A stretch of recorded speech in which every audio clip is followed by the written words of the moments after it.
Pulse क्या होती है दोबारा बता रही हूँ। पल्स हमारा टॉपिक है आज का। पल्स पल्स हम लोगों ने पहले टॉपिक में बॉडी टेम्परेचर किया था। पल्स में क्या है, जब हमारा क्या लेफ्ट वेंट्रिकल से प्रेशर से जो है ब्लड, जब हमारा लेफ्ट वेंट्रिकल कॉन्ट्रैक्ट करता है, ठीक है, तो हमारा जो ब्लड होता है वो पल्स पे जाता है, ठीक है, नाड़ियों में जाता है, जितने प्रेशर से जाएगा उसको हम बोलते हैं पल्स। बेटा अपना म्यूट करो।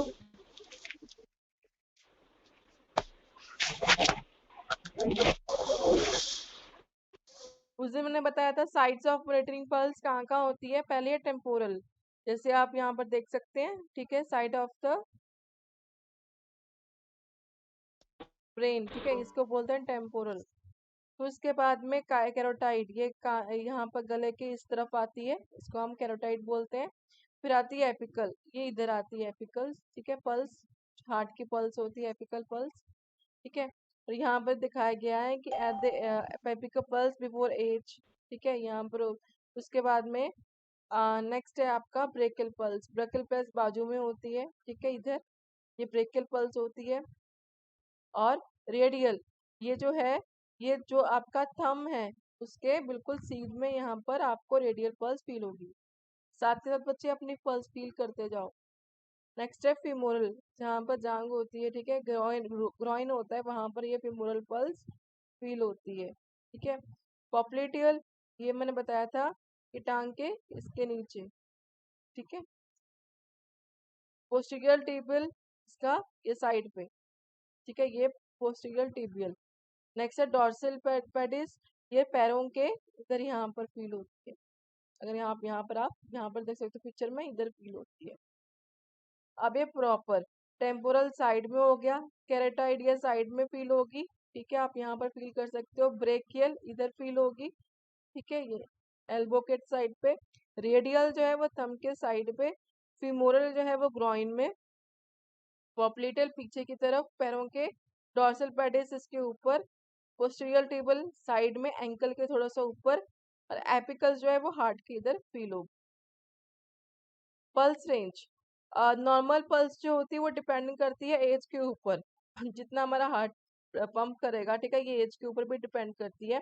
नॉर्मल पल्स रेट जो होती है वो होती है 60 to 100 बीट्स पर मिनट, ठीक है, 60 से 100 बीट। बीट इसलिए कि जितना हमारा दिल कॉन्ट्रैक्ट करेगा, धड़केगा, उतना ही हमारी पल्स हमें फील होती है। 60 to 100 बीट्स पर मिनट जो होती है वो नॉर्मल पल्स होती है। टैकीकार्डी, ये कुछ टर्म्स है जो हम लोग यूज करते हैं पल्स के लिए। टैकीकार्डिया, टैकीकार्डिया का मतलब क्या होगा, जब पल्स जो होगी वो 100 से ऊपर जाएगी, जैसे 102, 103, 110, तो इसका मतलब पेशेंट को टैकीकार्डिया हो गया। हम पेशेंट को ये नहीं बोलेंगे उसकी पल्स इंक्रीज हो रही है, हम बोलेंगे पेशेंट को टैकीकार्डिया हो गया, ठीक है। ये मेडिकल टर्म्स है जो आपको याद करनी है। अगर 60 से नीचे जाती है, जैसे 50, 40 पल्स रेट हमें ऐसे फील होती है, तो हम ये बोलेंगे पेशेंट को क्या है, ब्रेडिकार्डिया, ठीक है, क्या है उसको, ब्रेडिकार्डिया। अगर 100 से ऊपर जाती है तो टैकीकार्डिया, और 60 से नीचे जाती है तो ब्रेडिकार्डिया। और बाउंडिंग का मतलब क्या होता है कि जैसे हम लोगों ने पल्स, ठीक है, जैसे हम लोगों ने रेडियल पल्स फील की, तो बहुत हमें अच्छी पल्स फील हो रही है, ठीक है, full of volume pulse feel हो रही है, तो इसका मतलब ये है कि वो पल्स क्या है, बाउंडिंग पल्स है, स्ट्रॉन्ग पल्स है, ठीक है। और क्या करते हैं, डिफिकल्ट टू पाल्पेट, कुछ ऐसे जैसे थ्रेडी और वीक पल्स वो होती हैं, जो क्या होती है हम पाल्पेट नहीं कर सकते, हमें महसूस नहीं होती, हमने रेडियल में हाथ रखा और हमें महसूस नहीं हो रही है, ठीक है, तो वो उसको हम बोलते हैं थ्रेडिंग और वीक पल्स, ठीक है, बहुत ध्यान से हमें करना पड़ेगी उसको फील। एब्सेंट में क्या है कि वो पल्स हमें फील ही नहीं हो रही है, बिल्कुल हमने ध्यान से भी देखा, वीक भी नहीं है और बिल्कुल हमें फील ही नहीं हो रही है। इरेगुलर पल्स क्या होती है कि जैसे कि एक नॉर्मल पल्स कैसे चलती है, टक टक टक टक। अब इरेगुलर में क्या होगा कि टक टक, फिर रुक जाएगी, फिर टक टक, फिर रुक जाएगी, तो इसका मतलब क्या है, वो अनियमित पल्स है, ठीक है। नेक्स्ट है बिगेमिनल पल्स, ये क्या होती है, इसमें थोड़ा सा जो होता है टक टक, ये टक टक, ये नॉर्मल पल्स है, ऐसे होगा इसमें, टक टक टक टक टक टक टक टक, फिर ऐसे ऐसा करके बीट मतलब एकदम से बढ़ जाएगी, फिर नॉर्मल चलेगी, फिर एकदम से आपको सुनाई देगी बहुत तेजी से, फिर नॉर्मल। उसको हम बोलते हैं बैंगनी पल्स। द एक्यूरेट पल्स क्या होती है कि एक नॉर्मल पल्स होती है, टक टक टक टक, उसमें क्या होता है, टक टक टक टक टक टक, मतलब डबल बीट आपको सुनाई दे फील होगी, टक टक टक टक टक टक। अब ये आप अपने पल्स के ऊपर हाथ रख के देखो, जो आपकी रेडियल के सीध में है, आपको एक नॉर्मल फील हो रही होगी, टक टक, वो एकदम जैसे जंप करती है, टक टक टक टक, जैसे जैसे डबल में क्या होगा, टक टक टक टक टक टक, ठीक है, वो हम उसको बोलते हैं डायक्रोटिक पल्स। अब आ जाओ रेस्पिरेशन, ये हमारा पल्स था। अब रेस्पिरेशन, रेस्पिरेशन क्या है, रेस्पिरेशन क्या होती है, जब हम लोग कार्बन डाइऑक्साइड छोड़ते हैं और ऑक्सीजन लेते हैं। ये सबको पता होगा कि जब हम ऑक्सीजन हम लोग अंदर लेते हैं और कार्बन डाइऑक्साइड छोड़ते हैं, उस प्रोसेस को हम लोग बोलते हैं, जो हमारा लंग्स उसमें करता है रोल प्ले, उसको हम लोग बोलते हैं रेस्पिरेशन। मतलब सांस अंदर लेना, ऑक्सीजन अंदर लेनी और कार्बन डाइऑक्साइड बाहर निकालना, ठीक है। ये सारा प्रोसेस कहाँ होता है, लंग्स के अंदर, ठीक है। और इसका एक्ट का दो प्रोसेस में होता है, बाहरी श्वास और इंटरनल रेस्पिरेशन, मतलब एक्सटर्नल रेस्पिरेशन और इंटरनल रेस्पिरेशन। इंस्पिरेशन क्या होता है, जैसे कि हमने ऑक्सीजन लिया, ठीक है, वो एल्वुलाई में जाके एक्सचेंज होता है। यहाँ पर लंग्स में आपने पढ़ा होगा, ठीक है, नॉट में पढ़ रहे हो, लंग्स में जाके क्या ऑक्सीजन जाके सॉरी कार्बन डाइऑक्साइड ली, तो वो जाकर ऑक्सीजन ली, वो जाके प्रॉपरली वहां पर ऑक्सीजन बनती है। तो उसके बाद में क्या होता है, एक्सपिरेशन, मतलब कार्बन डाइऑक्साइड हमारी बॉडी से बाहर निकलती है, ठीक है। तो ये इंस्पिरेशन होगी और ये क्या होगी, एक्सपिरेशन, ठीक है। फैक्टर्स ऑफ रेस्पिरेशन, इसमें भी हम हमारी कुछ टर्म्स है जो हम लोग यूज करते हैं रेस्पिरेशन के लिए। रेस्पिरेशन क्या होती है, रेस्पिरेशन का ये है कि कितने, it indicates the number of time the person breathe in and out one time. एक मिनट में कितना पर्सन ऑक्सीजन ले रहा है और कितना पर्सन कार्बन डाइऑक्साइड छोड़ रहा है, उसको हम बोलते हैं रेस्पिरेशन रेट। एक मिनट के अंदर कितना पेशेंट रेस्पिरेशन ले रहा है और कितना वो रेस्पिरेशन को बाहर निकाल रहा है, उनका इंस्पिरेशन और एक्सपिरेशन जो होती है एक मिनट के अंदर, उसे हम बोलते हैं रेस्पिरेशन रेट, ठीक है। डेप्थ का मतलब क्या होता है कि चेस्ट जो हमारी है वो कितनी, जैसे हम लोग सांस लेते हैं, मोस्टली क्या होता है, आप सांस लेके देखो अभी, तो हमारी क्या होती है, चेस्ट नीचे की तरफ जाती है। जब हम छोड़ते हैं तो क्या होता है, मोस्टली जब हम लेते हैं तो अंदर उड़ती है, जब हम छोड़ते हैं चेस्ट तो नीचे की तरफ जाती है। तो जो वो मूवमेंट होती है, कितनी डेप्थ से वो अंदर की तरफ चेस्ट की कितनी डेप्थ, कैसे उसने छोड़ी, कैसे बाहर आई, तो उस चीज को बोलते हैं हम लोग डेप्थ। रिदम मतलब क्या होता है कि जो आपने ली है सांस और जितनी आपने छोड़ी है, उसमें जो इंटरवल होता है, ठीक है। एक नॉर्मल एक ब्रीथ होती है, आप देखोगे एक नॉर्मल इंसान ब्रीथ करता है तो आपको लगता है कि हाँ वो ठीक ब्रीथ कर रहा है, ठीक है। अगर वो ज्यादा लंबे लंबे सांस लेगा, वो इंटरवल जो है सांस लेने का वो क्या है, बढ़ गया है, रिदम जो है वो चेंज हो गई है, ठीक है। उसको हम बोलते हैं रिदम।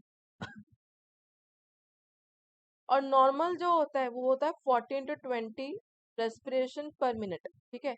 एक मिनट में अभी हमने देखा तो 14 to 20, ठीक है, 40 से 20 जो अगर है वो उसको हम बोलते हैं रेस्पिरेशन, ठीक है। हाउ टू टेक रेस्पिरेशन, जब हम लोग कैसे लेते हैं, हम लोग मतलब कैसे मतलब लेते हैं पेशेंट का, इसका कहने का मतलब ये है कि पेशेंट का रेस्पिरेशन कैसे चेक करते हैं। देखो, जो पल्स होती है वो इनवॉलंटरी मूवमेंट्स, वॉलंटरी मूवमेंट्स होती है हार्ट बॉडी की, ठीक है, मतलब आपने मूवमेंट्स कर रही है, उसको पेशेंट नहीं रोक सकता, पल्स को हार्ट को उस पर कंट्रोल नहीं कर सकता, लेकिन कोई भी पर्सन अपनी रेस्पिरेशन पे कंट्रोल कर सकता है, ठीक है। अभी आप अपनी रेस्पिरेशन को 2-4 मिनट के लिए रोक सकते हो, ठीक है, फिर उसके बाद में आप ब्रीथ कर सकते हो। अगर हम लोग जो कुछ पेशेंट ऐसे होते हैं जो अटेंशन सीकिंग होते हैं, जिसको अटेंशन चाहिए होती है, मोस्टली वो क्या करते हैं अपने रेस्पिरेशन को, जैसे हम उनको पता लग गया ये रेस्पिरेशन चेक कर रहे हैं, तो वो क्या करते हैं अपने रेस्पिरेशन थोड़ी देर होल्ड कर लेते हैं, रोक लेते हैं। उससे क्या होती है, जो रीडिंग है ये वाली जो 40 से 20 रेस्पिरेशन पर मिनट, ये क्या होती है, ये डिस्टर्ब हो जाती है। अब पेशेंट रोक लेगा तो एक काउंटिंग है वो क्या होगी, डिस्टर्ब हो जाएगी। तो हमारा क्या होगा, हमने पेशेंट को बताना नहीं कि हम आपकी रेस्पिरेशन ले रहे हैं, जब हमने पल्स ले ली साथ के साथ, ठीक है, जब हमने पल्स ले ली, हम हाथ वही रखेंगे, पल्स की काउंटिंग हम लोग नोट कर लेंगे क्या काउंटिंग थी, फिर उसके बाद में हाथ पल्स के ऊपर रखेंगे पेशेंट का। जैसे ये आप देख रहे हो पेशेंट लेटा हुआ है, चेस्ट के ऊपर ज्यादा प्रेशर नहीं डालना, ये ना कि पेशेंट को सांस ना आए। आप एक अपना हाथ रखोगे और उसके बाद है पेशेंट का जो चेस्ट जैसे बाहर आती है, ठीक है, जैसे वो ब्रीथ करेगा, ठीक है, वो 1 होगा, सेकेंड टाइम ब्रीथ करेगा 2 होगा, फिर 3 4 5 ऐसे, जैसे चेस्ट ऊपर हो आएगी तो वो हम लोग 1 काउंट करेंगे, फिर ऊपर आएगी फिर 2 काउंट करेंगे। ऐसे हम लोग उसकी रेस्पिरेशन काउंट करेंगे without informing to the patient कि हम आपकी रेस्पिरेशन काउंट कर रहे हैं। अब इसकी भी टर्म्स होती है जो हम लोग रेस्पिरेशन के लिए यूज करते हैं, ठीक है। हमने अभी पढ़ा कि जो नॉर्मल रेस्पिरेशन है वो है 40 से 20, ठीक है। अब इसमें अगर 40 20 से ऊपर जाती है रेस्पिरेशन तो उसके हम बोलते हैं टैकीपीनिया, ठीक है। अगर 14 से 14 से मतलब नीचे जाती है तो हम बोलते हैं उसको ब्रेडिपीनिया, ठीक है। नॉर्मल रेस्पिरेशन कितनी है, सॉरी 14 to 20 मतलब 14 से 20। तो अगर 20 से ऊपर गई तो हम टैकीपीनिया बोलते हैं, अगर 14 से नीचे आई तो हम बोलते हैं ब्रेडिपीनिया। अगर ब्रीदिंग बिल्कुल भी नहीं आ रही है, हमें फील ही नहीं हो रही है, हमने हर तरह से देख लिया, नाक के आगे हाथ रख के भी देख लिया, चेस्ट भी देख ली, नहीं फील हो रही है तो उसको हम बोलते हैं एपनिया, ठीक है। हाइपर एपनिया ये होती है कि जब पेशेंट लंबे लंबे सांस लेता है, ठीक है, उसको हम बोलते हैं हाइपर एपनिया। अब नेक्स्ट आ गया ब्लड प्रेशर। ब्लड प्रेशर क्या होता है, जैसे आपको मैंने पहले बताया कि जो ब्लड वेस जो हमारी नाड़ियां होती हैं उसके अलावा खिलाफ जितना फोर्स से ब्लड ब्लड जा रहा है, ठीक है, that is known as blood pressure. और ब्लड प्रेशर को हम लोग लेते हैं मोस्टली mmHg, ठीक है। Hg इंडिकेशन फॉर मरकरी, ये मरकरी से हम लोग देखते हैं, ठीक है। ये है, ऐसे हम लोग प्लेस करते हैं हार्ट पे, ठीक है, हाथ पे ऐसे रखते हैं, ठीक है, हैंड पे ऐसे रखते हैं, या हम लोग ये है इसको बोलते हैं कफ, ठीक है। ये है बल्ब, ये है रिलीजिंग, ये जो है ये सारे पार्ट्स बता रही हूँ मैं आपको, रिलीजिंग वॉर्म बॉल्व, ठीक है। इसको क्या करते हैं हम लोग, पहले पार्ट समझ लो, ये स्पिगोमैनोमीटर होता है और ये स्टेथोस्कोप होता है। अब हम लोग क्या करते हैं, पेशेंट को जो कफ बांध दिया, ठीक है, उसके बाद में क्या करते हैं, ये जो वॉल्व होती है इसको हम लोग टाइट कर देते हैं, फिर बल्ब को पंप करते हैं, हाईएस्ट रीडिंग तक लेते हैं 200 तक। फिर उसके बाद में क्या करते हैं, ये जो वॉल्व होती है इसको धीरे धीरे हम लोग छोड़ते हैं, स्लोली स्लोली, एकदम से नहीं, स्लोली स्लोली, और स्टेथोस्कोप को अपन कान में रख देते हैं। जहां पर हमें फर्स्ट टक टक टक टक हुई सुन्नी, ठीक है, उसको हम लोग पहले काउंट करते हैं 120, जैसे 120 की मुझे सुन्नी होगी तो 120, जहां सुन्नी बंद होगी टक टक टक वो 80, जैसे 80 में मुझे सुनने बंद होगी, जहां सुननी स्टार्ट हुई, जैसे मुझे सुननी स्टार्ट हुई 120 पे, बाय जहां सुननी बंद हुई 80 mmHg, ये हम लोग बॉडी टेम्परेचर इसका, सॉरी बीपी हम लोग इसका ले लेते हैं। अब ये सिस्टोल और diastole, the maximum pressure exerted on the artery during contraction of left ventricle. Systole क्या होता है कि जितना ज्यादा प्रेशर क्या हुआ है आर्टरीज पे, जब हमारा लेफ्ट वेंट्रिकल कॉन्ट्रैक्ट हुआ है तो उसको हम बोलते हैं सिस्टोल। और अमाउंट डायस्टोल क्या है, जब हमारी the amount of pressure exerted on the artery wall with the ventricle at rest, जब वेंट्रिकल रेस्ट पे हुआ, जब वो प्रेशर हुआ तो वो क्या हो गया हमारा डायस्टोल। मतलब कहने का होगा कि 120 में मुझे अगर सुनाई दिया तो वो हमारा सिस्टोल है, और बाय 80 है, 80 क्या होगा हमारा डायस्टोल। तो सिस्टोल अगर आपसे पूछेगा कोई कितना है, जो हम बोलते हैं ना ऊपर का नीचे का, तो जैसे लेमैन में लैंग्वेज में बोलते हैं ऊपर नीचे, लेकिन मेडिकल टर्म्स में इसको बोलते हैं सिस्टोल एंड डायस्टोल। तो 120 अगर मुझे सुनाई देना शुरू हुआ टक टक तो उसका मतलब वो सिस्टोल है। अगर आपसे बोले सिस्टोल कितना है पेशेंट का तो आप बोलोगे 120, ठीक है। और बाय 80, 80 क्या होगा उसका डायस्टोल। अगर आपसे कोई पूछे डायस्टोल कौन सा है तो वो 80 होगा। कोई भी रीडिंग आएगी चट्टा करके सुन के, जब 130 आई सुननी हुई तो वो आपका सिस्टोल होगा, और अगर आपको 90 पे सुनना बंद हुआ वो आपका डायस्टोल होगा, ठीक है।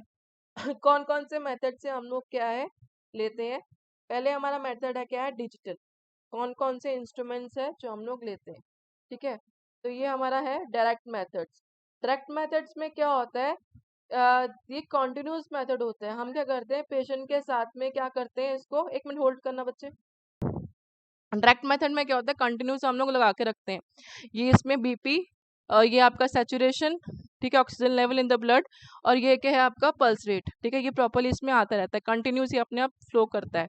इनडायरेक्ट मेथड्स में क्या है, मरकरी, ये देखो यहाँ पर, ठीक है, स्पिगोमैनोमीटर बोलते हैं हम इसको, ये एंड्रॉयड होता है जिसे हम लोग ले सकते हैं बीपी, और ये क्या होता है, इलेक्ट्रॉनिक, ठीक है।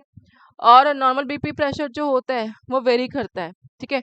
100 to 140 mm जो है वो हम लोग लेते हैं बीपी, ठीक है। सिस्टोल मतलब जो नीचे का जो, ठीक है, प्रेशर होता है, ठीक है, वो हम लोग लेते हैं 60 to 90 mm, और डायस्टोल जो होता है वो डिपेंड करता है, वेरी करता है।